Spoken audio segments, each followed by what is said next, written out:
I belong to you.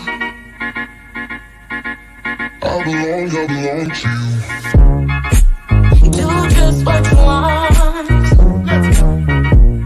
You're the one I trust.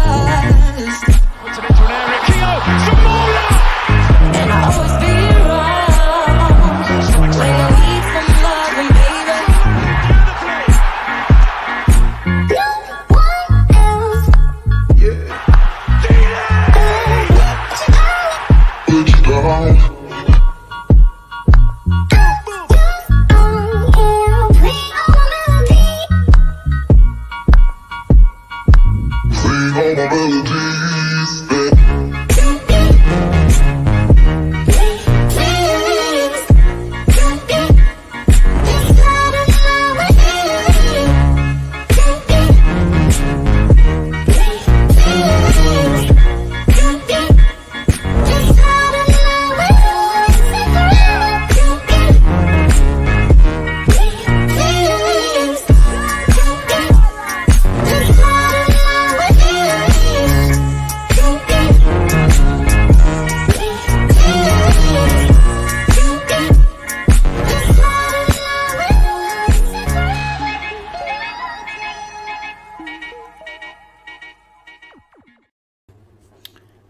Hey guys, I'm Sai and welcome to Ace Podcast Nation, the home of the Andy Campbell Championship Show. This is episode number 115. The show is available live on YouTube, Facebook and Twitter. Ace Podcast Nation, also your home to many other great shows and series featuring top guests, expert analysts and more. So please give us a follow on social media, subscribe to that YouTube channel, click the bell for notifications, helps us out a lot. And of course, like and share the videos, but if you like them, like the videos on Facebook and YouTube, helps them to push it through their algorithm to find us some new viewers. And of course, if you want to keep it football on social media, follow at AC Footy Show on all social media platforms, and that is purely the football stuff. And of course, you could download the audio versions of this show and all the other shows and series we make at your favourite podcast or radio platform. But just as we wait for those various platforms to fill up a little bit, give the latecomers a bit of time to join. A big thank you to Black Diamond Sports, as ever, for all their support around the show, the series, and of course the channel overall. And they're a global sports agency representing sports stars from around the world. For more information, visit their social media pages and of course their website, the links to which are all in the description and the closing credits of the show. Today's sponsor, as usual, very happy to say, is Bespoke Financial. Dan Ralston of Bespoke Financial is giving away a free will worth £140 with all new policies which are taken out. So do check them out. Check out the offer. Give them a call. See if they've got something for you.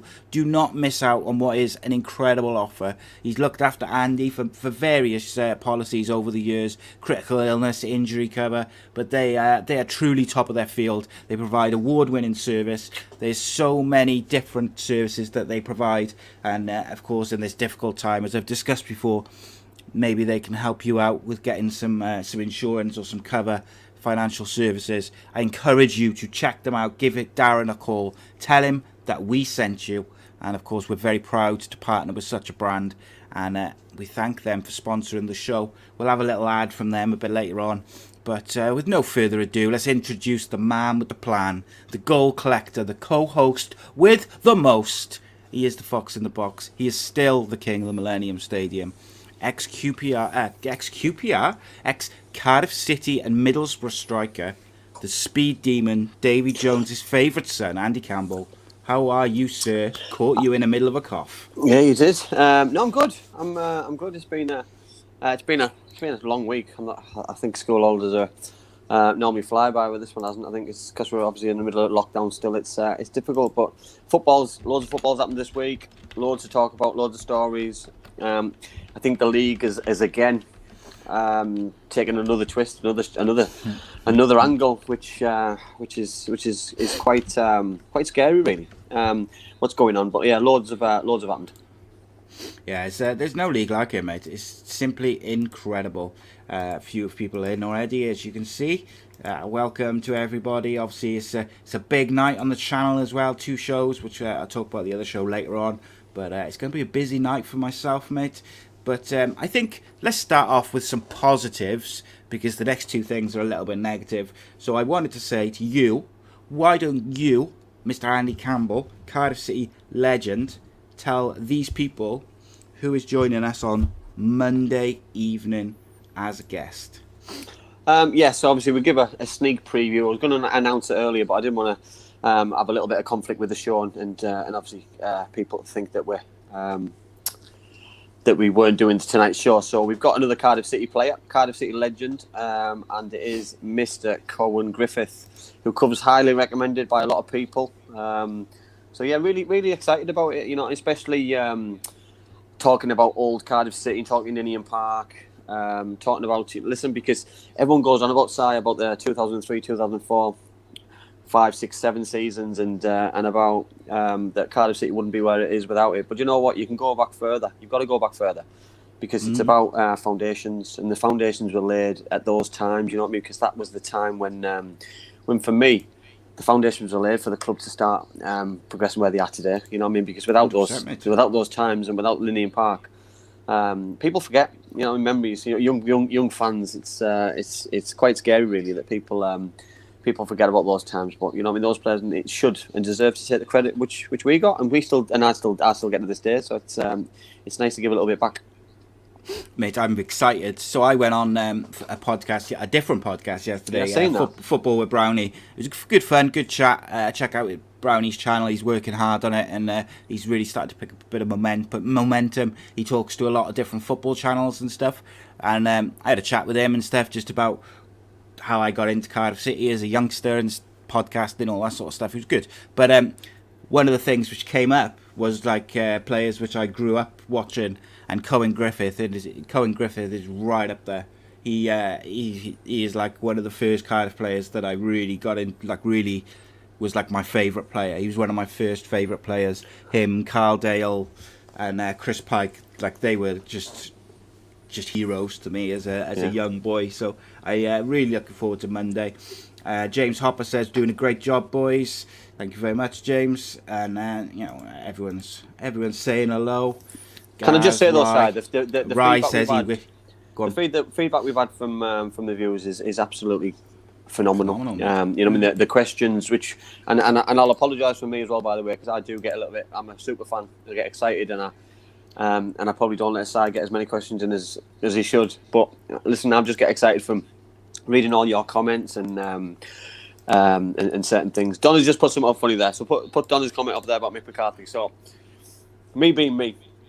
After Luton Town performance midweek, I put up a tweet on Twitter, a little post on Facebook about I think it was something on the lines of Sir Mick McCarthy anybody ? Bit of a joke. Yeah. A few people got a little bit excited, a little bit serious, and started throwing abuse at me, which listen, no, I don't mind. Really? I don't mind. I'll take it.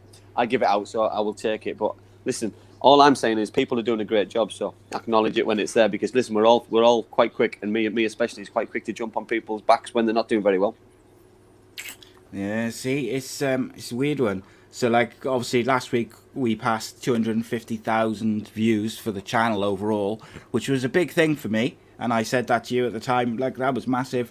And obviously like myself who runs it, but also like you and Danny and Kev and all the people who help out and are involved in taking it where it's going.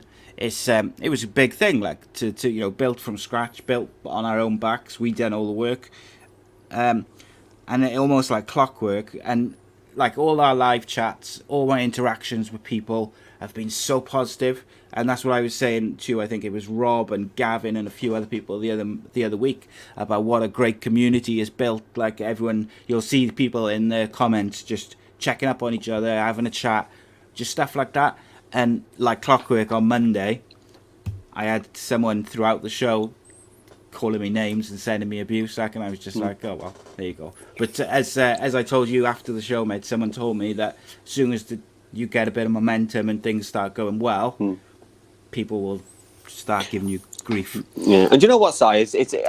I don't mind it. We had a little bit of stick, didn't we? And I'm on about right at the start of the channel about certain things. Some are stupid. I'm not going to go into it and find details, but it spurred us on to go to the level we're at now. And I just want to thank the person who gave the stick out last week, because it's pushes on to another level now. What we're going to do, so. Keep it coming. Keep it coming for me because it's exciting times for everybody, for the viewers. We've got some amazing guests coming up on the Monday. I love doing the Friday. Obviously, I know Si does. That's why we carried it on for you guys. It's short and sharp, and covers all bases for me. Well, I've been speaking to Will a lot this week, which he's just reminded me that I've got to speak to you about something after the show. Remind me. Look, mate, the just the general positivity around it, mate. I got thick skin, mate. I don't care what people say, really. But, like, it just took me a bit by surprise at the time because it's been so positive. Like, at the start, I expected that some people would send abuse or send things or troll because that's just the way the internet is. And I agree not with everyone. I don't expect everyone to like what we're doing or what I do or whatever. I don't expect that. It was just weird that I was on such a high. And Let the haters hate. Let the haters hate. Indeed, mate. Let the haters hate. Okay. Anyway, let's get into it. So we're going to do a couple of Tell Me Whys, mate, to start.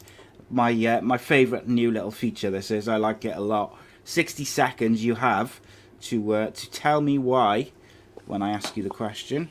I thought you were going to get...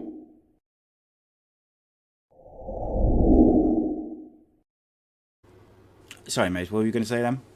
I thought you were going to get me then. Just as I was having a drink, I was going to have to come out with that. No. I wouldn't do that to you, mate. So two tricky ones tonight, I think. One of them's less tricky. The other one's a bit tricky. But let's see what you think, and then we'll get some comments from the people as well. But your question, my friend, is... why is anything less than a lengthy ban for Bobby Drysdale not only a cop-out by the FA, but could potentially open the floodgates for players and referees alike? That's the question, and your 60 seconds starts now. I'm going to do a different angle for me. So Darren Drysdale obviously did what he did. He confronted Alan Judge from Ipswich Town. I don't have a problem with it whatsoever. I think it's absolutely fine. I see players, including myself, going back in the day, that I've given some dog's abuse to referees and to linesmen and to fourth officials, and what they've had to endure over the years from top players, from not so top players like myself. And I think it's only right. Somebody put something on Twitter today about Kalina. That Kalina used to do it week in, week out in Italian football to some big characters, and nothing ever happened to him. FIFA never did anything to him, and that was when people probably would have reacted. The Diego Maradonas, some of the Graham Souness's, all the English players who went over there, Ray Wilkins, etc., and some hard men in Italy. So for me, I think Alan Judge overreacted a little bit. You know what I mean? For me, I thought Alan Judge was out of order with it confronting him for the penalty, which he tried to get. And for me, I wouldn't go any further than apology and move on. I know he's been banned from this weekend, apparently, so I think that is out of order as well. So that's your time up there, mate. So a couple of things I'd say. I thought that after the game, Judge kind of said, "Oh, it was nothing. There was nothing in it. You know, it was nothing." And it was actually Lambert who blew it up after out of all proportion. My only thing about it, I feel the same as you. Like, I don't really see the issue with it. My only problem is sticking your head out like that is a red card now.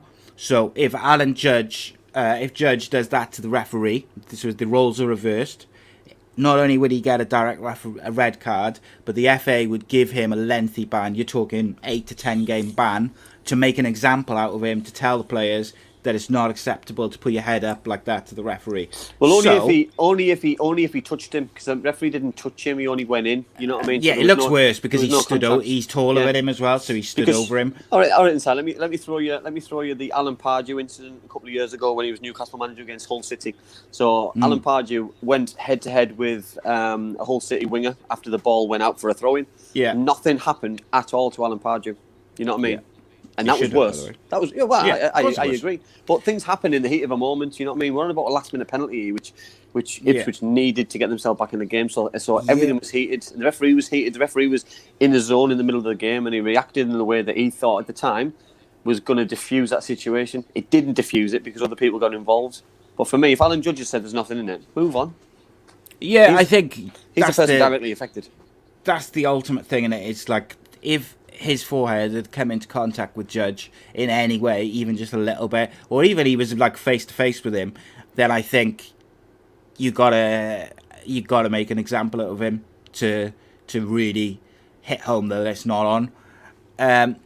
As it was, I'm kind of alright with just come on. We're all Listen, grown-ups. I Get on don't with it, think what I think, Si, as well. You know what I mean? He's obviously not doing a game tomorrow. So the next game, if it's a midweek or the following week, it's going to put more pressure on him. Just let him get back on the horse straight away and let him referee a game tomorrow and get on with it. And just he won't make the same mistake again. Whereas it's not like my brother getting in the chat, is it? But bear in mind, my brother's been sent off more times than anybody I ever know in my life. So he's not a referee's favourite Still person. serving So the longest ban ever. he's still suspended, by the way, which he got last year, in middle of last year, for a red card. I think it's one of them things, mate. At the end of the day, like I thought Judge actually, when the referee sort of squared up to him, Judge kind of didn't really react. He kind of just laughed and it was other walked people, off. yeah. It was the other players who made out like he had, oh my god, yeah. And then Lambert being Lambert blew it all out of proportion. He wouldn't have then, if they'd have got a positive result, though. It course he all wouldn't boils down sometimes to positive results. And Reece has made a good point there. It's like Judge has clearly said something to him to get that reaction. Yeah, like these referees have been trained and they've done so many games. Even if I don't know what it is, but even if it was his second professional game, he still would have done hundreds and hundreds of lower league or like non-league games or Sunday league games to get to that point. And like, don't get me wrong, he would have taken much worse abuse on a Sunday league game than he would have on a football pitch at professional level. So I remember whatever he has said something, and I do think that's why Judge is kind of saying, whatever, it's nothing. I remember because being he sent off, knows that he said something. and I called the referee the worst name anybody imaginable could call a referee. I didn't, and I used a swear word at the end of it, so I called him a cheating something, and he didn't get excited. He was calm, collected, stuck the red card in my face, and just laughed all the way for the rest of the game at me, and that's the way to do it for me. Instead of the way that the referees handled it, for me, pull the red card out, stick it in his face. No one's ever going to do that to me again, because that's how we're going to do it. And if that and that's what I don't want that as well, though. You know what I mean? Because how would Paul Lambert have reacted if Alan Judge had got a straight red card and misses the next 3 games because of that? Yeah, you know what I mean. So then he's going to complain again, and then he's going to say like Nuno said at Wolves that I don't want that referee refereeing any of my games because he's biased towards Ipswich. It becomes an issue, becomes a problem. Shouldn't happen. So Donna says there, she says there was no complaint was put in. If there's a complaint, then you've got to act on it, but there was no complaint put in. However, my one thing with that side of it is, whilst there might not have been like a formal complaint like through the official channels and stuff, Paul Lambert did make it very clear on TV that he had a problem with it, and he didn't, he blew it up. Yeah. Which, so even if they didn't make an official formal complaint, the FAA have got to speak to him simply because he was out of the norm, mate. At the end of the day, like you don't see it often, but ultimately, I don't have a massive issue with it. However, I think the FA being the FA will probably give him a massive 10-game ban or something from refereeing, which I think it just makes things worse. And that wasn't even the tricky one, mate. So here we go. So the question is James McClean. Are people right to blame him for the abuse he takes, including threats to burn down his house, kill his family, kill his kids, etc., etc., etc.? Has he brought it on himself, or is there no excuse? Which obviously there is no excuse, but has he contributed to the situation to the point where he shouldn't have sympathy, basically? Your time starts tough now. in 60 seconds. Listen, the abuse that he's getting is bang out of order. Nobody and nobody's family should be worried that they're never going to see their husband or their dad again during a game of football and get threats like that. They shouldn't be getting threatened at home. The kids shouldn't be getting threatened. It's absolutely vile and disgusting, and I hope they find the people who are doing it. and do something about it.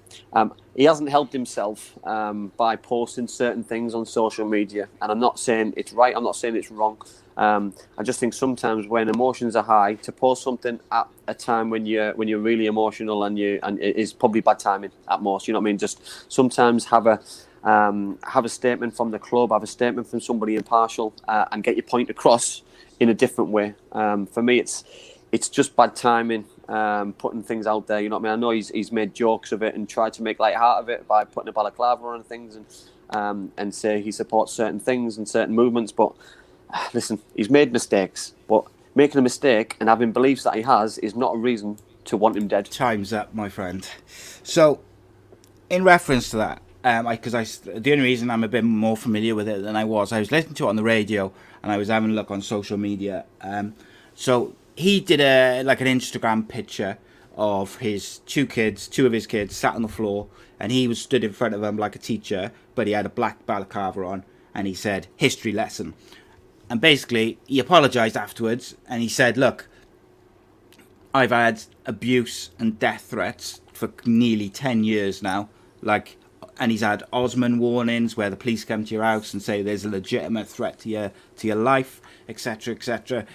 He chooses not to wear a poppy because the troops who were kind of linked to the poppy gunned down a load of people in his hometown, like innocent people.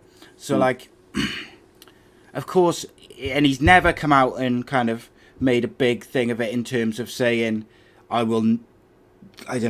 making a big thing of that side of it. He's just said, I don't want to do it. Has he reacted to abuse and things over the years? Of course he has. He's a human being. What I don't like, and Reese has pointed it out here, is it's real double standards the way he gets treated, because Nemanja Matic doesn't wear a poppy for exactly the same reason, because his hometown in, I think it's Serbia, was bombed, so he doesn't want to wear a poppy. That's a choice, and this is the problem. When you bring in politics and stuff to football, and you're telling footballers, because what you've got to remember, their kit is their uniform. See, the same as if they work in McDonald's or Burger King or wherever. If you're telling people that they have to wear this political emblem, it's problematic, because not everybody's politics are the same. Not everyone's beliefs are the same. Not everyone's life experiences are the same. I can only relate it now, side to people. To racism about taking the knee. You know what I mean? So those who don't want to do it and don't decide to do it shouldn't be reprimanded that they're doing something wrong. If you don't want to wear a poppy, and you don't want to celebrate the history of what it presents, then so be it. I'm not gonna fall out with him about it. I'm not gonna dislike him. If I was his teammate, I wouldn't dislike him because of it. I'd love to listen to his reasoning behind it and have a conversation with him about it, and then I'd respect him for his answer. And that's as far as it would go, because he's a human being. He's an adult. And he's a very successful footballer and he's a very good player. So I think a part of me thinks jealousy plays a huge part. That everyone wants him to really, really suffer and not play well like he is. But he doesn't. He always seems to get over that hurdle of abuse and always plays well. He's an international footballer, so he does it all over the world. And for me, keep proving him wrong, James, and keep playing your football and enjoying it, because he's a cracking player. And I'd love him in my team. Absolutely, mate. I think it's one of those, isn't it? So there's a couple of really good points in the chat here now. So Reese has said he believes it's the newspaper's fault. They blow it, and they do. They blow it up. They stoke up the hatred for him. Oh my God, I can't believe he's not wearing a poppy. Blah blah blah blah blah. At the end of the day, everyone's got a personal choice, haven't they? Everybody, they have a choice and they have an opinion, because what you've been through in your life is different to what I've been through in my life. What we've been through in our lives is different to what James McClean's been through his life, or Matic, or anyone else. So I'm not going to have an employer tell me that I have to do something like that if it doesn't come under my job description. And Leslie made a great point. Wilfred Zaha made an interesting statement saying that taking the knee before the matches was an absolute load of garbage. Which I found fascinating, because there's a lot of people kind of saying, is it worth the paper it's written? You know, is it worth it? Is it Well, this? if anybody's keen on watching a really, really good interview, you'll find it on Sky Sports. It's on Soccer Saturday tomorrow. It's Ivan Toney. So Ivan Toney's done an unbelievable interview, and Brentford are now not taking the knee because they say it's an absolute waste of time, and they're getting treated like criminals by doing it. Yeah. So watch it tomorrow because I seen a snippet of it today, and I'm going to look forward to it and watch it tomorrow. Oh, I can't wait to watch that. Andy's a top player, so I'll be watching anyway. Yeah. Gavin says you have to ask all our questions, otherwise you're banned. Oh, wait. So yeah, it'd be interesting, mate. It's going to be really interesting. Kelly says don't put it on the kits and don't put the player in the situation. That's it, mate, isn't it? If they don't force players to wear poppies, right? So if there was just a thing where when it's time to wear the poppies, if clubs just say privately to players, do you want a shirt with a poppy or do you want a shirt without? The player says yes or no, whatever. That's it. Like, no one else is involved in that conversation. It's nothing to do with the media. Yeah. Some players will wear them, some players won't. Doesn't matter. I agree. Listen, it's like short sleeve, long sleeve shirts. Everyone has their own preference of what they want to do and the beliefs in it. Listen, you can do what you want. If he wants to wear one, he'll wear one. You know, no one's gonna. There's no point still talking about it now and people trying to think they're going to change his mind now. They're certainly not going to change his mind now after all this time. They're going to make him more determined now to prove everybody wrong. For me, just leave the boy alone and let him finish his career, enjoying his football instead of finishing football with this sour taste in his mouth because he deserves to enjoy it. At the end of the day, mate, and like I say all this as someone who wears a poppy proudly, and I regularly do it, and I like what it kind of stands for and that and this. However, if I was James McClean, I'm not entirely sure that I wouldn't feel exactly the same as him. Same with Matic and some of the other guys who don't wear it. So, yeah. I'm the same as you. My dad brought me a lovely poppy 2 years ago, and it was from my granddad's regiment. A Scottish regiment, and I choose to wear it because I celebrate his life. So that's the only reason I celebrate it. You know what I mean? People wear it to celebrate everyone else's, but mine's personal to me. So, and what he's doing is personal to him. So you crack on and just do what you do what you do.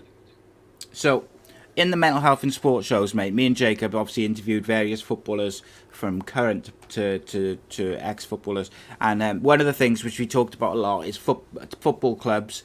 They say they want to help with mental health, but really they just want to tick a box to say they've asked the question and to cover themselves. And Reece makes a point there, like taking a knee is just another false action by the FA. Just like for the 1 month they wear the rainbow laces, or they do because they want to say football's inclusive and they want to tick a box. They don't want to actually do anything to combat racism or homophobia or death threats to their players or abuse on social media. But don't get me started on the rainbow laces, by the way, mate, because they didn't even mention it this year because they were so focused on other stuff. Didn't they get it wrong though? Because they just left it open on when it was, how long it was going to happen for. For me, that they do it for a month and everybody does it, and they do it for a month solid. But then they get to the day, and if individual players want to do it, then so be it. But you can't force everyone to do it. And now because they've dragged it on that long, certain clubs and certain players now have seen it as a negative, and obviously now the interviews are coming out. Wilfred Zaha, and you've got Ivan Toney and Brentford and other clubs now. And for me now,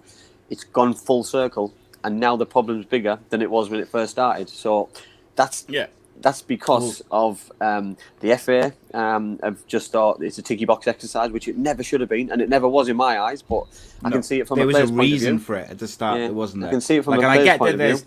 I get that there is still a reason for it, but what you've got now is if you had done it like for a month and then do it again later in the season for a month, but like if by just leaving it open-ended, what you get is you're getting clubs dropping out of it now, which then just shines a spotlight on that even more, but not for the right reasons. So you've gone from at the start it was shining a spotlight. Oh, all the football teams are taking a knee. Why?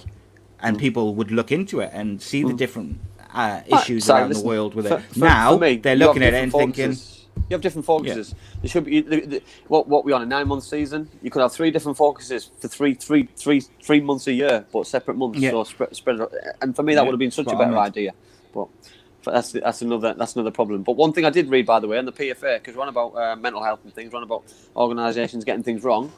Obviously, I said on Monday about Jonathan Walters applying for the job for the PFA. I read this morning that Jason Lee, ex-Nottingham Forest player who works for the PFA, has applied for the job as well. So I think there's a big possibility that Jason will get it. And Jason was a really nice guy, and if he's, I've heard he's doing some really good work with the PFA actually. Yeah, if he's honest, and the piece that I read today, if he's true to his word, then I'm quite confident that he'll be able to turn things around. Yeah, hopefully, mate. Okay, let's move on to the championship, my friend. Just very quickly before we go club by club, I wanted to say Ryan Shawcross is leaving Stoke City to go into Miami after 14 years at Stoke. On his day and when he's fit, Ryan Shawcross is a quality defender. Would be one of the best defenders in the championship on his day. I think over the last couple of years, obviously he's had a couple of since his leg break, horror injuries. Yeah. He hasn't quite been the same, but I think into Miami's a really great move for him, and if I was him, I'd be excited. But obviously, we wish him well. Yeah, good luck to him. I think it's an unbelievable opportunity, a life opportunity. Yeah, which a lot of people don't get at the time of his career. He could prolong his career now for another 2 years, going over to the MLS. Enjoy it, have a really good life, and never come back to the UK, because you see a lot of people who don't come back after. Listen, yes, I'm not slagging Stoke, by the way, because I live in the second worst town in the world, but it's Miami or Stoke on a wet on a cold Wednesday evening, no brainer. Yeah, that's it, mate. That is it. Okay, let's go. We've got, first of all, Wycombe Wanderers. It's been a nightmare week for them. They've bagged some goals, though, mate, over the last couple of games, so that's one positive. Yeah, but it's one thing scoring goals, but you've got to pull the results what go with it. Obviously, they went to Huddersfield Town away from home, got the victory what they wanted, but then the last minute goal from Derby County, which would have probably finished off a really, really strong week. But left a big hole in their season, because that was a 6-pointer. You know what I mean? They can't afford to drop points against sides like Derby County. Yeah, the teams in and around them, isn't it? Yeah. But Joe Jacobson, by the way, against Huddersfield was spectacular. Yeah. Do you know what, Si? He'd be in my championship team of the year. Will he stay? Will he stay in the championship? Will he move clubs? I know he's just signed a new improved deal, long-term contract at Wycombe to be in the championship, but players are players. Players want to play at the highest level they can for the rest of their career, and you know what I mean. I keep referring to Joe as young Joe because he's younger than me, but he's still 30. You know what I mean. So he's not going to want to drop down to League One for too many seasons. Leslie says he's glad you live in the second worst town, Andy, because he lives in the best. He doesn't. And just some people saying they'd rather. What a way to finish his career, mate, isn't it? Garen says he'd rather live in Florida than Stoke. So totally agree.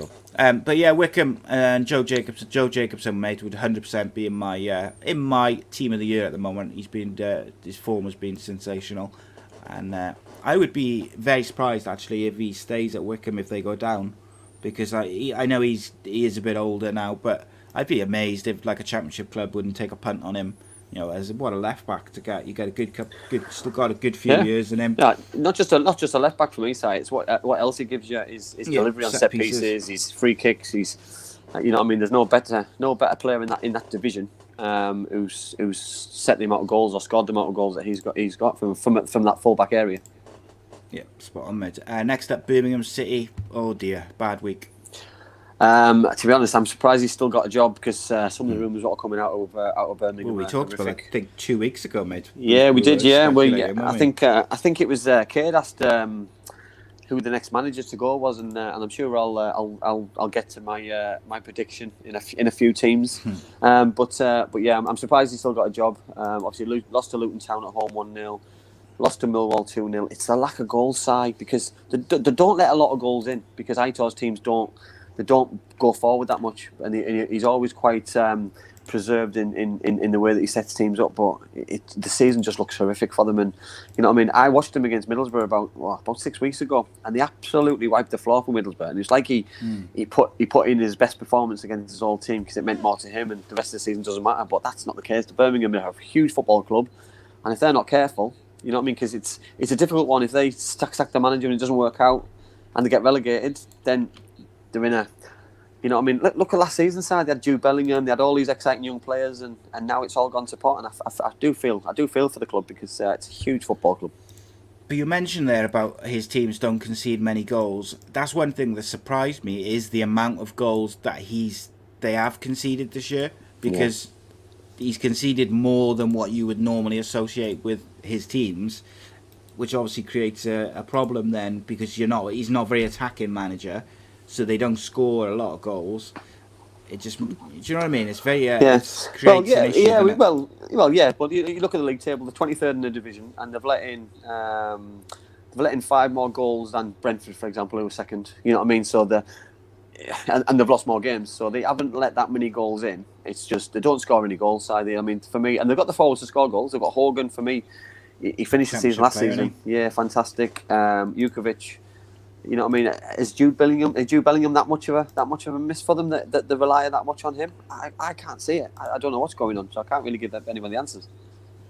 Craig makes a good point there. He says, if Birmingham go down and Coventry survive, who's playing in their stadium? Yeah. I don't know what's going on with Coventry Stadium. I tried to find out if they're going to go back to where they are, but they'll probably still share.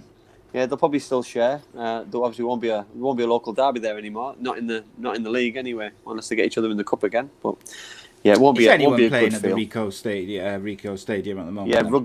Yeah, rugby. Wasn't sure if there was anything going on. Yeah. Well, and James makes a phenomenal point. Jude Bellingham obviously was a massive loss to Birmingham because they had to retire his shirt. That's how much of a loss he was. Next up is Sheffield Wednesday. Only the one game because their game was off against Swansea on the Saturday because of a frozen pitch. They lost to Stoke 1-0.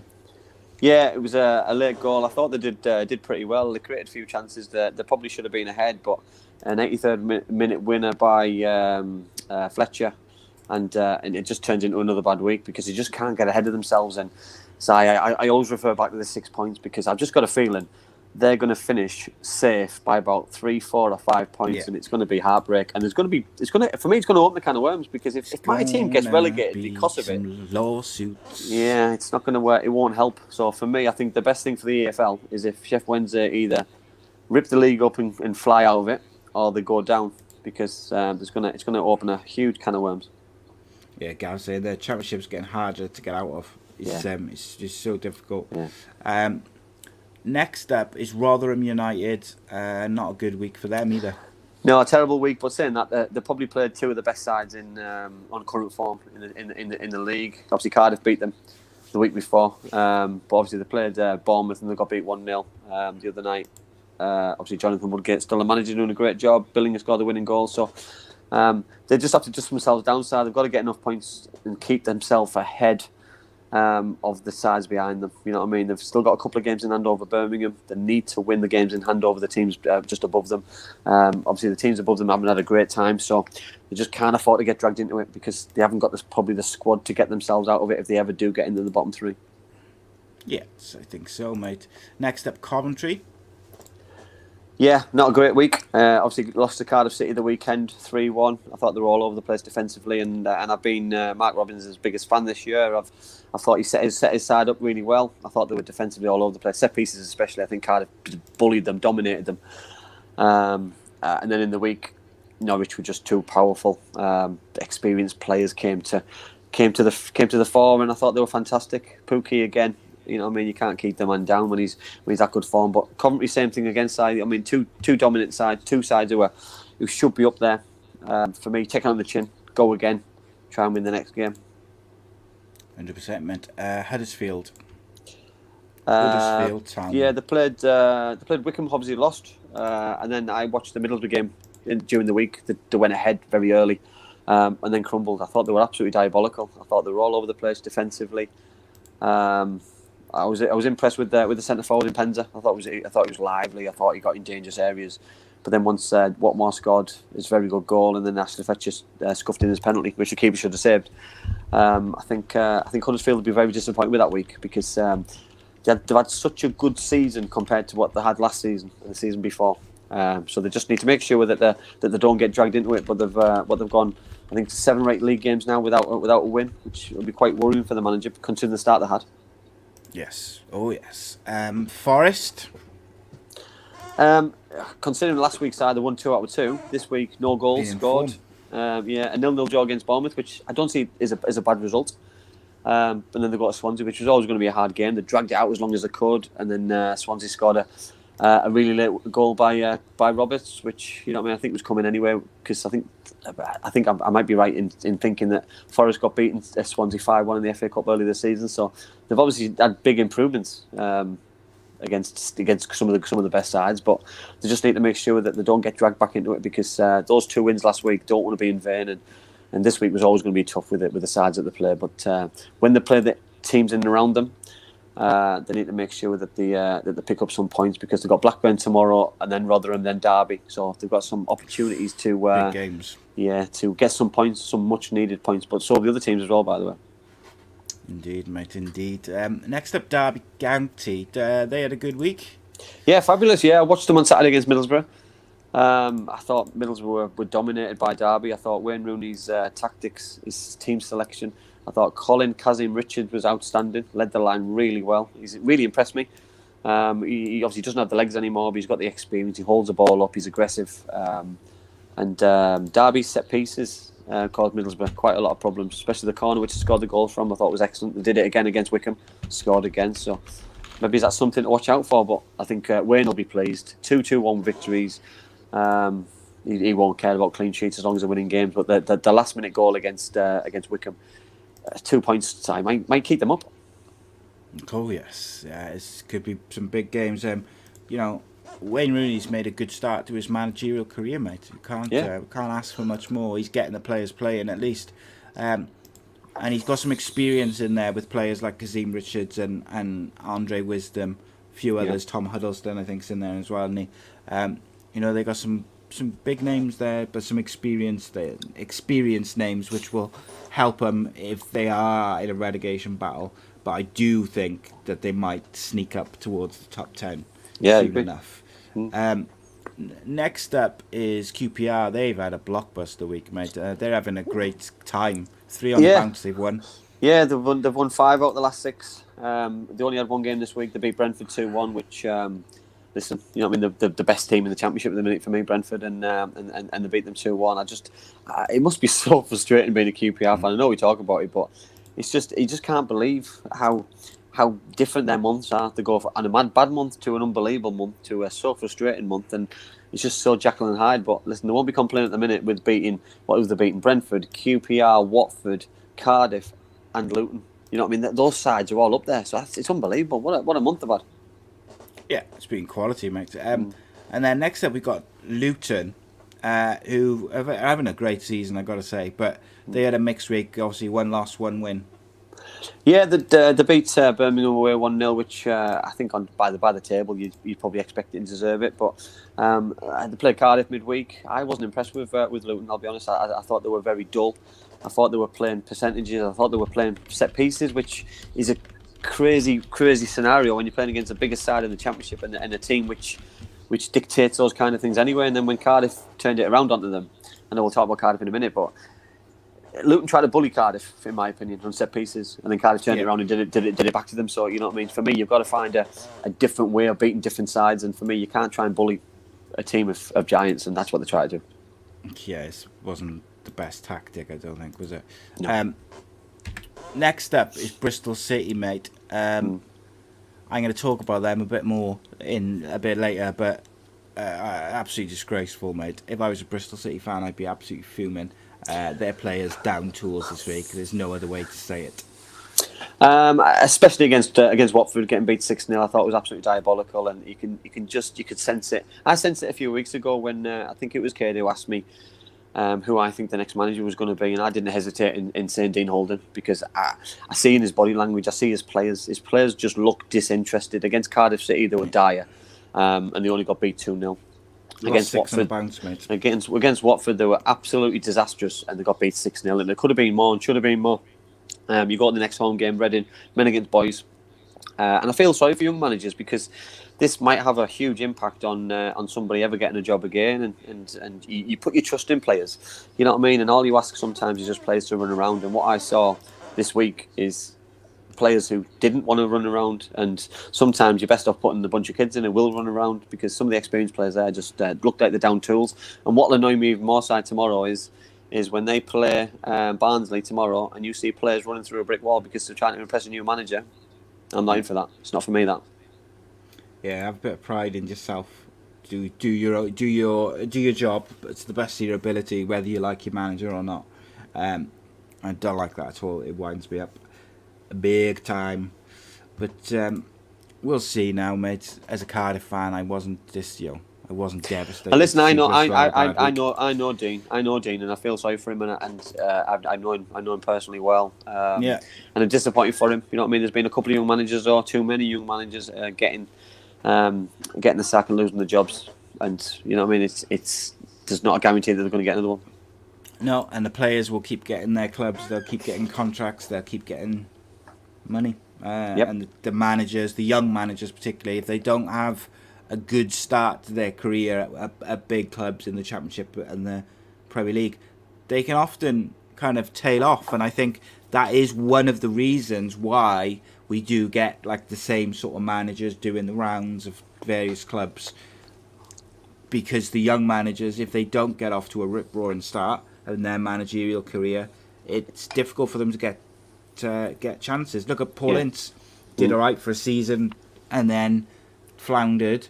And I don't think he's managing anymore, mate. Do you know what I mean? No, he works in the media now. And that's what I mean. You need these young managers to keep going.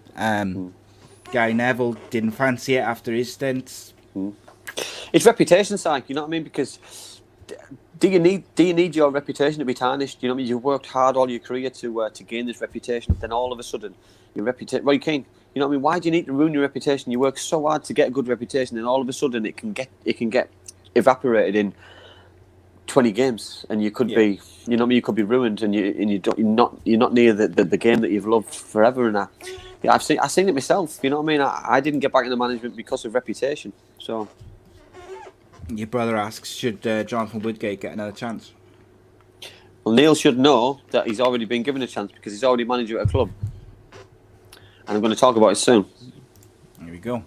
Next up, Preston North End. Keep watching, Neil. Keep watching. Stay with us. They beat Blackburn, which surprised me. To be honest, I was quite shocked that they beat Blackburn. Mate. No, I can't work anybody out at the minute though. Because then Preston, who seem just where they go forward side, I really like it. I think they got beat by Watford as well. I think that they did good business bringing in Ched Evans.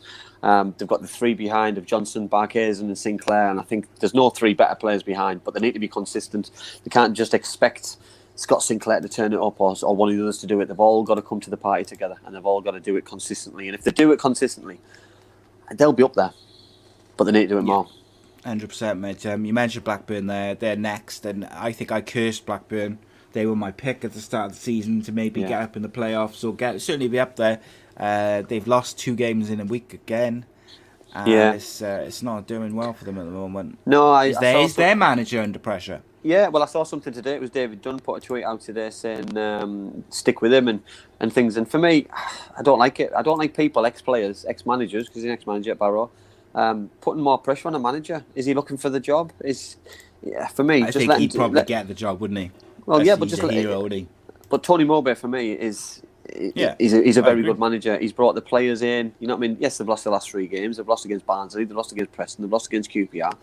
But for me, give him more time. Give him an opportunity. The players come good. He needs a stable side. He's got Bradley Dack back. I know Stewie Downing was back in the side. Armstrong scoring goals for fun again. So they'll come good. For Tony, they got the squad there now. It's just about working out his best team, and then I think they could get some momentum. But they've got results business, mate, as we've discussed previously. On that note, Millwall, mate, on fire. They've won 3 out of the last 4, and they are scoring for fun. Yeah, well, obviously, we said, didn't we, last year Gary Rout he had a great start. He did a really good job. Then all of a sudden, I think the start of the season, he had a really tough time. He's found it difficult to get some of his players playing. Jed Wallace hasn't been playing. He's been on the bench. He came on at Reading at 1-0 down. They turned it around. They've done 2-1. I know he set Matt Smith's goal up, and then at home against Birmingham, he got on the score sheet. So, they need their big players. They're not inundated with star players, Millwall. So for me, you've got to get your star players back on the pitch playing well, and Jed Wallace is their star player, star performer. Oh yeah. And it's no surprise that he scored after 3 minutes against Birmingham, because when he's playing, and my old favourite saying, how can you score goals when you're sat on your backside? You know what I mean? He can't. Yeah. He can't. But if he's on the pitch, I fancy him to score goals all the time. Yes, indeedy, my friend. Barnsley next up, mate. They've had a fabulous week. They beat Brentford on Sunday 2-0, which I didn't see coming whatsoever. And then they beat Blackburn 2-1. And listen, the manager's absolutely flying, doing some great things. I watched the Chelsea game the week before in midweek, and I thought they were excellent. I thought they were unlucky to lose, and the league table doesn't lie, and they're 10th in the league for a reason. They're on 42 points, and they're 12 points ahead of Sheffield Wednesday, and they deserve to be there. And they'll be looking up, not looking down. Yeah, I would. At this moment in time, I wouldn't be surprised to see him battling for a playoff place on the last day of the season. But we'll see how that goes. Different to last year, then, Si. Different to last year. Yes, It stayed up, didn't indeed, it? Stayed up on the last game. Next up is Stoke, another team who've got the players. They just need to find their best team and get it going. I think. Yeah, difficult. But then when you take a beating on Saturday like they did against Norwich City 4-1, it must dent confidence, because you've got the best side on the paper, or one of the best sides on paper in the Championship. But then when you're just not playing very well, or it's not doing it collectively, it's difficult. But they got the result against Sheffield Wednesday, so I think they were always going to find it hard against Norwich, but they knew they needed to beat Sheffield Wednesday. And obviously coming up, they've got Luton Town tomorrow, then Barnsley. So the next 2 games for me, Stoke need to win them both to have any chance to shoot up that table. Yes, spot on, mate. Middlesbrough next, mate. The mighty Boro. Yeah, mixed week. 2-2-1 games, 1 defeat, 1 win. Derby, I thought they were atrocious. Huddersfield, I thought they were better. Johnny Howson's just had his red card overturned. When I saw it the first time, I did think it was a bit of a naughty tackle, but I've seen it again, and I think the referee made a mistake, which has come good. So, listen, I think they're having a great season. People keep shooting me down, telling me that they're going to get in the playoffs. I don't need to focus on the playoffs. They stayed up the last day of last season in the league. Let's see the positives. Yeah. They're now in 8th position. If they finish 10th, I'd see this as a fabulous season. If they finish 7th, I'd see it as a fabulous season. I don't see them being able to sustain and getting in the playoffs. I think there's too many better teams in this league, and that's my own opinion. I'm a Middlesbrough fan. I love the club. I'd love them being in the Premier League, but there's got to be progression. Last year to this year's progression. Next year is a progression again, and I expect them next year to get in the playoffs. Yeah, I think the problem is not a problem, but like once you get to like 7th, 8th, and you're in touch and distance of the playoff places, and you're getting to the last couple of weeks, you are disappointed if you don't make it. And if you do make it to the playoffs, I believe that anything can happen. It doesn't matter if there's better teams there, because psychologically it's about who can get a result over those 3 games. Yeah, totally agree. Gaz says, are we going to do a final day watch along like we did last year? Yeah. Most likely, I'd think. Yes. It was good fun. I enjoyed it. I think so. Yeah, I did. I really enjoyed it. It was different and something that we'd never tried before. But yeah, I'd like to do it again. Indeed, mate. Next up is the mighty Bluebirds. McCarthy for Sir McCarthy. Anybody? Listen, Si. Another fabulous week. 3-1 against Coventry City. Set pieces galore. Attacking players galore. Goals galore. Attacking player galore. And then Luton Town, I thought it was a very professional display. Even in the first half, I thought, they defended really well. They worked hard, closed them down, stopped Luton playing in good areas against a good side. And then second half, they put them to bed with 2 clinical finishes. I thought the first goal was absolutely fantastic from Wilson. just bent it in around the defender, and then the second goal obviously took a little slight deflection, but you take it all. You know what I mean? You've got to give credit to the manager and the players, because they were going nowhere until Mccarthy took over. Absolutely fantastic decision to replace a manager with somebody of mixed experience for me. Yeah, I mean, my question is, and it was, I was annoyed about the chaotic nature of his appointment. It didn't feel like there was any long-term planning. Yeah, it's a results business, mate. But mine's still a length, Si. Mine's still a length. I'm still questioning the length of the contract. Why? For me, he's doing well now. Give him another. He's going to get a 3. He's going to give a 2.5-year contract now. Give him it then. That's what they're going to do at the end of the season. So it'd be interesting what they do. I've seen a few people saying like they're eating humble pie about it. Like, I'm not quite there yet, because before he came in, I thought Cardiff were going to be in a relegation battle. So you can't knock it. Like 6 wins or 6 games and unbeaten. He's doing phenomenal. It's a results business. Cardiff are winning. They're scoring goals. Johnny Williams is now fit again as well. Happy days. But as a Cardiff fan, I also know how quickly it can go bad. So we'll see if it lasts to the end of the season. My other worry, or my other peeve with his appointment is, I felt like they could have done it 2-3 games earlier, because it was obvious that Neil Harris was going to get sacked. The team was struggling. If McCarthy got this reaction, say 2-3 games earlier, Cardiff would be even further along. Yeah. And I do feel like they'd left that too long. Everyone could see the writing was on the wall. The players weren't playing for him. So why wait? I agree. But there we go. I agree. Next up is Bournemouth. They're having a good time of it as well. Yeah, so obviously for my brother who put that question in. So obviously Jonathan Woodgate's the caretaker manager. There is a strong rumour going around today that Thierry Henry is going to be the new manager of Bournemouth, which for Bournemouth it'll be an unbelievable appointment. For Jonathan it won't be a very good appointment, because he'll lose his job. I think he's done a great job. They drew against Nottingham Forest on Saturday morning, which I think is a decent result, clean sheet. And then they kept another clean sheet against Rotherham, but then they won 1-0 thanks to Bill in strike. And he's doing a really good job. He's beat Burnley in the FA Cup. He won against Birmingham in his first game, and all you can do is win your game, Si. And you know what I mean. They've underachieved a little bit. Hence why they're 6th in the league. But if they can continue the way that they're progressing and playing well and winning games, and with Jack Wilshere and certain players that they've brought in, they've got an opportunity to fly up that league, which will be bad news for obviously Cardiff and Middlesbrough below them, because they're all fighting for, by the looks of it, 1 or 2 spots at the minute. Yeah, they look really strong. A couple of comments I just wanted to go back to about Cardiff, just really quickly, mate. Kelly says, I'm sure we play most of the top 6 over the next few games, so that'll show how good we are and become in the last month. Donna says, Mick McCarthy saved our season. Whatever happens now, I hope he stays for a full season. She could see a promotion run next year. What else we got? He's also improved the form of Harry Wilson. I agree with that. I agree, yeah. Harry Wilson was getting a bit of stick, and he looks good. Matthew Angel's getting his Mick McCarthy tattoo designed, obviously. And,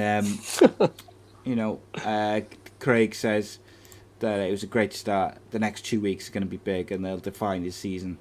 I think the next month for me, I think the next 4 to 6 weeks, I think for Cardiff City, you know what I mean? You look obviously tomorrow against Preston, tough game.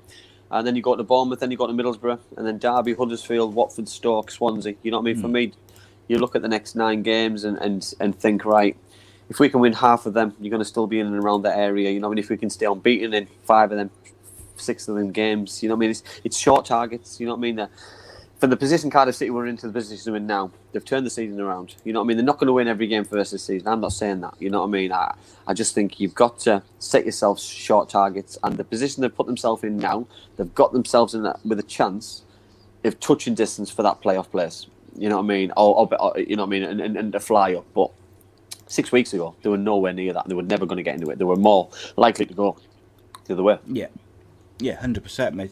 Going back to Bournemouth, what do you make of the rumoured Thierry Henry appointment?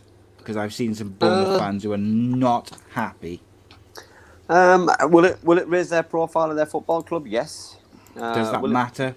Will it? Well, I don't know, Si, because obviously they're not a fashionable club. They're not a big club. You know what I mean? There's the chairman is, I think he's got American roots. You know what I mean? Or one of the owners has. So obviously with Thierry being MLS, maybe it's the links there. I don't know. There's got to be a reason behind it. You know what I mean? But it's a results business. Has he managed in the Championship before? No. Will he find it easy? Of course he won't. You know what I mean? There's less bigger names than Thierry Henry who struggled in the Championship before. So you know what I mean? There's no guarantee that Thierry's going to take over and do well. But at the same time, is it being talked about? So that was that a reason that that Jack Wilshere went? You know what I mean? Certain things can start being added up and looked at. You know what I mean? Yeah. We just don't know. But listen, I think Jonathan's doing a great job. If he doesn't get this job because someone like Thierry takes his job, then he'll get another job because of how well he's done now, which is great. And all you can do is improve your own development. And Woody's done great in this last month. So credit to him, and I hope it continues. Yeah, he's come in. He steadied the ship, mate. They weren't looking great, and he just suddenly made them look like a team again. So you can't fault him for that. Gavin says Thierry Henry or Vieira side. Oof. As a manager, I would go with. I mean, I suppose you've got to go with Vieira, Henry, because where's Vieira now? My seat just went down, so I just shrunk like about 5 feet. Has Vieira done any first team managing? I'm not sure if he has. I think he's just been coached. He's been coached. I'm not sure if he's coaching in France or not. So yeah. I'd probably go with Henry as a manager. As a player, I would go with Vieira because I feel like Vieira is one of the best midfielders of all time. You'll have to excuse me as I move about a bit because I've got to fix my chair. Otherwise, I look like a 5-year-old child. Leslie says, scroll up 3 because you missed my question. Let's have a look. Question for Andy. And don't dodge it because we see the messages.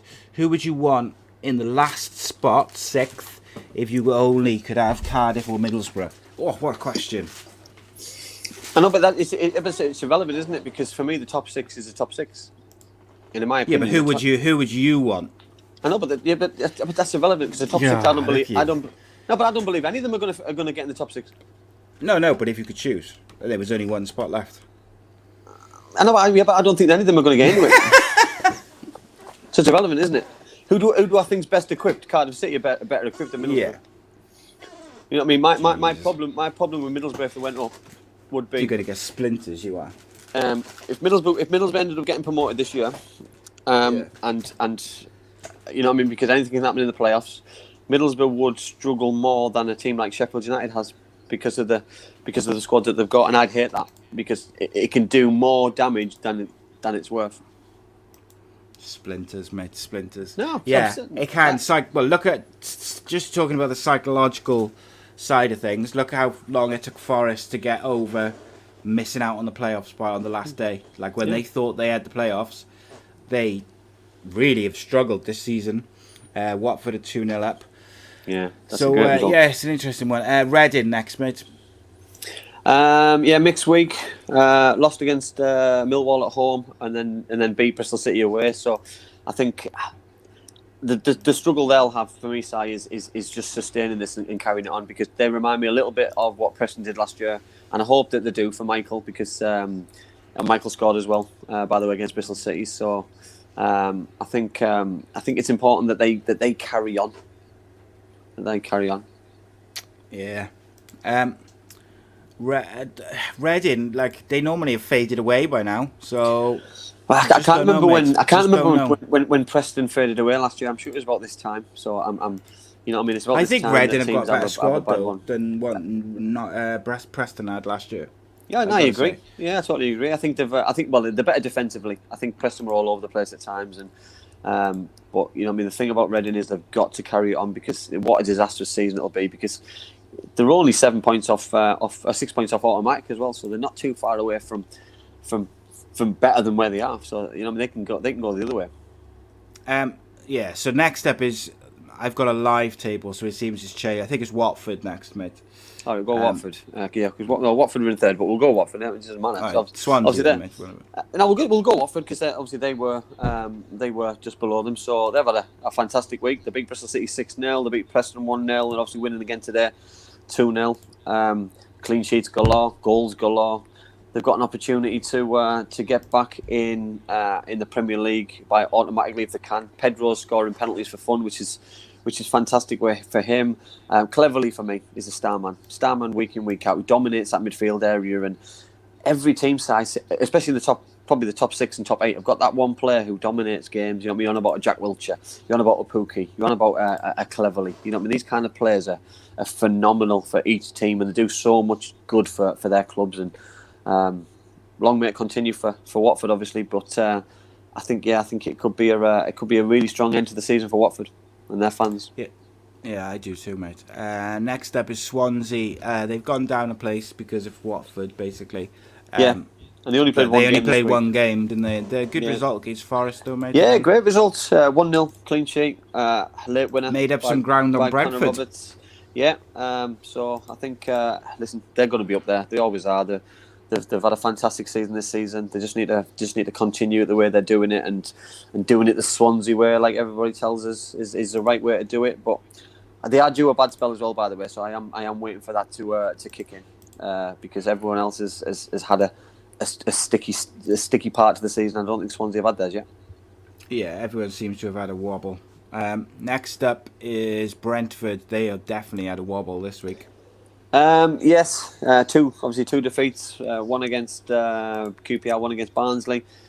Difficult one for them to take. You know, they need to get back on it again as soon as possible. But it's, for me, the biggest winners of the weekend are the team who sat at the top of the league, because it's other teams who are dropping points. You don't always have to win your games. You just need to churn up as many points as you can. And obviously with Brentford now, they play Coventry tomorrow, then they play Sheffield Wednesday, and then they play Stoke. And then before, obviously, they play Norwich City. So the next 3 games for them are huge, to be in touching distance of Norwich City, because they need to be in and around there for when they play them. Yes, they do. They're having a bit of a wobble, but I'm sure they'll come good. I've got no doubt about that. They're still my pick to be one of the automatics. Norwich City, though, have got, after they lost to Swansea, have replied in style with 2 good victories.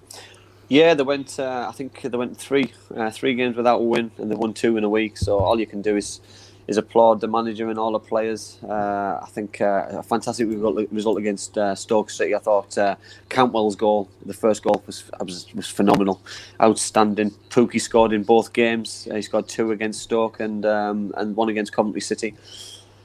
And Buendia scored in both games as well. So I think a clean sheet, another one for Ben Gibson. And Grant Hanley at the back, so they're getting it right at both ends. And if that's their sticky patch out the way, then they're going to win the league. I think I predicted they were going to win the league, and I'll still stick by it, because I think they're the strongest side, the strongest club for me. Yes, indeed. So Leslie's on one. He says, if you had to pick between Swansea and Middlesbrough, who would you pick for the last spot in the top 6? That's irrelevant though, because Swansea potentially going to go top 2. That's like a politician, mate. It's just listen, Leslie. Right. So Norwich are going to win the league. I don't know who's going to finish second. I'm going to go Watford, and then it'll be Brentford, Swansea, Reading, and Bournemouth in the playoffs. So, boom. There's my division. Where do Middlesbrough finish? In the top 10. I'm not bothered. It's not a case of wanting someone else. But surely you'd want Middlesbrough to win the league. Of course, but I do. You think they'll finish top 10? Oh yeah. Okay, listen, I want Middlesbrough to win every game, but it's not possible. Yeah. It could ruin the club if they get promoted this year, in my opinion, because they're not ready for it. They haven't invested that much money, and they're not going to invest it because they can't afford it. They haven't got any fans. Oh yeah, no one's investing in it at the moment. So that's the championship table. That's the championship teams. Let's have our 2 ups and 2 downs for the week. Who's your first up? I've gone for Tom Candwell at Norwich City. I thought he was absolutely fantastic. His goal was phenomenal. He impressed me every time. He's got energy from midfield. He's only young. He's got legs, and yeah, it really impresses me. Indeed. Then my first up is, so I was stuck between 2 players. I was going to give it to Harry Wilson because I think his return to form has been a big part of Cardiff's return to form. But I've gone with Kiefer Moore, scored another couple of goals. I was not sure about his signing at all. I didn't really think that he brought anything which we didn't have. And I've definitely been proven wrong with that, because it's not just the amount of goals. He scored a load of goals. Fantastic. But it's his link-up play, his set pieces, like his headers of set pieces, should I say, his movement. I've been impressed with the ball at his feet, mate, as well. Much better than I was anticipating. Well, he's playing different. He's playing a different way, so he's getting asked to play a different way from me. You know what I mean? Sorry, Josh Murphy impressive. as well, mate, was in there. He makes a difference. Josh Murphy was superb, particularly on Saturday. And what we've been saying all along, mate, give him a chance, give him some confidence, and he'll do it. And those three really stood out for me. Who's your second up? There was various people I was going to pick. I was going to go for Pookie. I was going to go for Wendy. I was going to go for Jed Wallace because he's come back to form and playing again. But I'm going to go for Harry Wilson, and I'm going to go for Harry Wilson because I've been Harry Wilson's biggest critic this season. I thought he's been poor. He's been a shadow of himself for me, in my opinion, this season. I know he's far better than what he's been showing. But for glimpses in the last 3 or 4 games, especially the Luton Town game, second half, when he scored that goal, that's what we need. We need the ball in those areas. For Harry to score the kind of goal that he scored, it looked effortless. And when it looked effortless, it's easy. And it's easy for somebody with visibility. So for me, if he gets the ball around the edge of the box, he can twist and turn and get shots away. That's where we want him. But we don't want him out wide. We don't want him on centre midfield getting the ball. We want him in between the defence and the midfield, driving, putting balls up to keeper, putting balls out wide, getting in the box, scoring goals, and that's where he'll make a name for himself and make a difference. Yeah, absolutely, mate. It'll be it's going to be an interesting one. My up, I almost went for like a double one of 2 players. They both play for the same team. Colin Kazim Richards was the one who misses out, really. He's been incredible for Derby over the last week. I know Derby are losing now, but I went for Andre Wisdom. He's having a really good season, and that last-minute goal for Derby could be very, very important come the end of the season. If they stay up by a couple of points, that could, that's the difference. That last-minute goal, that keep going to the 90. I think it was the 94th or 95th minute. They're big goals, mate. Okay, especially against the teams in and around you. So I went with Andre Wisdom. Watch out. I like that. And Downs, oh Jesus, someone's going to get us. Two lots of people are going to get slated now. Who's your first down, mate? I'm going to go for Bristol City's players. Yeah, I was too. I just think it's disgusting. Double whammy, mate. The way they down tools at, especially Watford. And I thought they were not much better against Reading, mate. No, but more the experienced players, you know what I mean? I look at Semedo, Henry Lansbury, you've got your Pattersons, you've got your Hunts, you've got your Callas, you've got your Mui, you've got your Bentleys, you've got your experienced players who, for me, should be doing better. You know what I mean? You get together, you regroup at 2-0 or 3-0 and you go, listen, this doesn't get to 3, it doesn't get to 4. After 4, how on earth it gets to 6 is beyond me. When if you care, if you really care, you run through a brick wall and those things don't happen. But for me, they're showing they're not caring and they're showing that 6-0 doesn't matter, but it would matter to me. You know, I've been on the back of some horrific results. You know what I mean? I played for Middlesbrough, they got beat 7-1. It's horrific, but you make sure that it doesn't happen again. And for me, you know what I mean? They need a big, strong look at themselves, and it's not getting much better from game on game. Yeah, same here. I mean, I got Bristol City's players for down in tools is disgusting, mate. And it bugs me because the manager takes the brunt. The manager's the one that gets fired. How many managers have Bristol City been through in the last couple of years? So, at what point do we start asking questions of the players? You know? And it's not just about whether they're good enough. Let's ask the questions about their attitude when things are not going their way, when they're not getting picked, or when the form's not good. If they're not doing everything they can for their teammates and their club and the fans, then maybe we should look at getting rid of them instead of the managers constantly. But I'm not a Bristol City fan, mate. Reece has just put a question in there about how much does a manager's ability to inspire you come into it. And for me, listen, if I look to the touchline and I see a manager stood there with his arms folded, or he's sat down and he's not barking orders, for me that shows that he doesn't care. For me, if I've got a manager who's constantly on at players, he cares. And I want to hear that. I want to see that. I want him visual. I want him heading every ball. I want him tackling every tackle. I want him shooting every shot.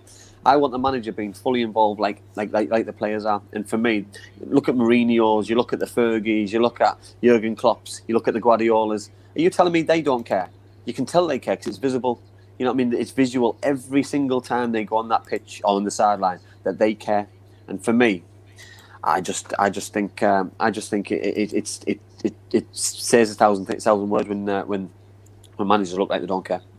Yeah, 100%. Reece says Lee Johnson was sacked unfairly. He felt the board sold several key players from under him, then went and signed players from further down the league and expected his instant success. He's doing a good job, by the way. He just got to Wembley yesterday for Sunderland as well, so fair play to Lee. Yeah, you can't fault him. Donna says Mick McCarthy's always barking orders. So let's have a look then, shall we, mate? Who's your second down? I've gone for the referee in the Middlesbrough against Huddersfield game, Simpson, and I can't fault him in a way. But then, for me, don't just pull a red card out and give a red card willy nilly to Paddy McNair. You've got to take a little step back, listen to advice, go to the linesman, go to the fourth official, get some advice before you just start. That could define people's season, because if Middlesbrough didn't get the 3 points which they deserved because of 9 minutes of playing with 10 men, it can have a huge impact for me. You know what I mean? And I was quite critical on Alan Judge and referees getting a fair crack, but then it's got to go the other way as well. And if referees are pulling cards out willy nilly when they're not sure, 100% sure, then for me you've got to take the stick as well. Yeah, spot on, mate. My second down, I went for Birmingham City's defence specifically because I just felt they were so naive in the 2 games this week, making schoolboy errors. You got to be better than that, particularly when you're fighting relegation. You know, these are not just terrible players, but they were making terrible mistakes. And when you look at their defence, you know, they've got like Neil Etheridge in goal. They've got Pedersen at left back. They've got Friend. George Friend is a vastly experienced former Premier League player, isn't he? Yeah. Not George Friend, sorry. Is it George Friend? George Friend, yeah, ex-Middlesbrough. Yeah, I thought it was. But they've also got experienced players protecting the midfield, like protecting the defence in midfield, like Gardner, Adam a Clayton. couple of others. Yeah, there's some boys there who know what they're doing, mate. And I felt like in both games they were very naive, and that's how teams go down, mate. I totally agree. And listen, I was really excited to see the appointment of Aitor. I was really looking forward to doing it as he brought players in who worked for him last time and expecting him to be able to do it again. It doesn't work like that, unfortunately. Those players are 3 or 4 years older than they were when he played for them last time, and football's evolved a little bit, and yeah, maybe he's backfired. Some of his signings, what he's made. Yes, indeedy, mate. So that's us. Obviously, Monday we got Cohen Griffiths joining us, Cardiff City legend. So it's going to be a really interesting show because obviously Cohen Griffith is from the era before you, really. So I don't know if we've had a player from that era really yet, like the sort of 80s and like early 80s. Like we've had some players from the 90s, from the current time. So we had Jim Platt, Jim Platt, maybe 70s, 80s, yeah. So it is going to be an interesting one. I'm really looking forward to that. So I hope everyone will join us on Monday, 7:30 live. But the entertainment's not over. Join us in about 25 minutes at 9:15. Super Kev Unscripted episode 8 is back. So crack open a drink. Come join us for some randomness. Gonna have a good old chat with Kev about all things that get sent in. Basically, we've had a couple of Dear Kevs where people ask Kevin to advise them on their day-to-day problems, which is always interesting. We've got some Would You Rathers and some other stuff. It's always good fun. Join us 9:15, and me and Andy will be back Monday for more football talk, more guests, and of course you can get the fight show on every Wednesday. We had a wrestling show yesterday, loads of good stuff. I'm also interviewing or doing a show with actor Chris Johnston on Sunday. That'll be out at some point in the next couple of weeks. He's been in some really big British films, so I'm really looking forward to that. It's going to be a good show because he's a top lad. His dad used to play for Middlesbrough. Did he? It was his dad or his granddad, I forget, but one of them. Yeah, he's got links to the Boro. He's a diehard Boro fan. So that'll be interesting. That was my Boro accent, mate. It was good, wasn't it? That was good. That was better than mine. Proper. Ladies and gentlemen, thank you for watching. Thank you for the comments. Thank you for the questions. Thank you for your time. Hopefully you will join me in 25 minutes for a good old laugh. Andy, as always, it's a pleasure. Yeah. Massive have a thank good you weekend. to the boys and girls at Black Diamond Sports. And, of course, Bespoke Financial and Dan Ralston. Please check out Bespoke Financial. Tell them we sent you. And get involved. See you Monday, mate. Cheers, guys. My mummy and daddy have been talking about life insurance. It sounds like something to protect my brother and me, but I don't really understand. Then my auntie Louise told mummy about Bespoke Financial Teesside. She said they're a local company who helped her with her life insurance. Mummy got in touch, and because they're based locally, a man called Darren was able to come to our house. He was really friendly. Darren stayed for a cup of tea and made it all really easy to understand. He said that life insurance will protect our home and family if anything bad were to happen. Like if mummy or daddy got sick, then we'd get enough money to take care of us, and our house would be paid for so it wouldn't get taken away. After an hour, Darren said goodbye and mummy and daddy seemed a lot happier. Once it was all sorted, we could all relax and watch a film together as a family. I don't know why they didn't do it sooner.